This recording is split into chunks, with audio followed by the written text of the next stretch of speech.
आता बातम्या पाहणार आहोत पुणे जिल्ह्यातल्या। पुण्यातील खडकवासला आणि भामा आसखेड धरणातून होणारी पाण्याची गळती 32%वर, यापूर्वी तब्बल 40% पाण्याची होत होती गळती। उपाययोजनांमुळे पाण्याची गळती कमी होत असल्याची माहिती। पुरंदर विमानतळाच्या भूसंपादनात संमती देणाऱ्यांसाठी प्रथम येणाऱ्यास प्रथम प्राधान्य हे तत्व वापरले जाणार। प्रथम येणाऱ्यास प्रथम प्राधान्य देऊन एरोसिटीत भूखंड वाटप करण्याचा निर्णय। सह्याद्री रुग्णालयाच्या व्यवहारांवर धर्मादाय संस्थेची नजर, माहिती न दिल्यामुळे चौकशीचे आदेश। सह्याद्री रुग्णालय समूहातील बहुतेक समभाग मणिपाल रुग्णालयाकडे हस्तांतरित झाल्याच्या व्यवहाराची माहिती धर्मादाय कार्यालयाला दिली नसल्यानेच चौकशीचे आदेश। पुण्यात पुढील 3 दिवस हवामान स्थिर राहणार।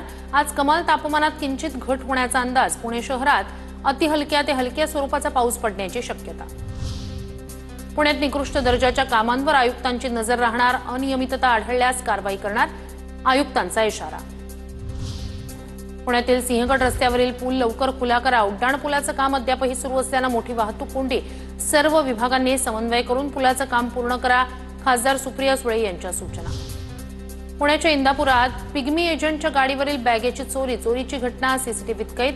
कलेक्शन मशीनसह काही रोख रकमेची चोरी।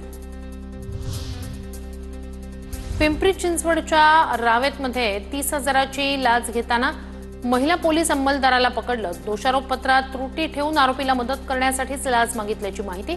या प्रकरणी पोलिसांकडून अधिक तपास सुरू। राष्ट्रीय स्वयंसेवक संघाची 20 जुलैला पुण्यात प्रांत समन्वय बैठकीत प्रांतातील विविध संघप्रेरित संघटनांचे प्रतिनिधी सहभागी होणार। बैठकीला 434 प्रतिनिधी उपस्थित असणार।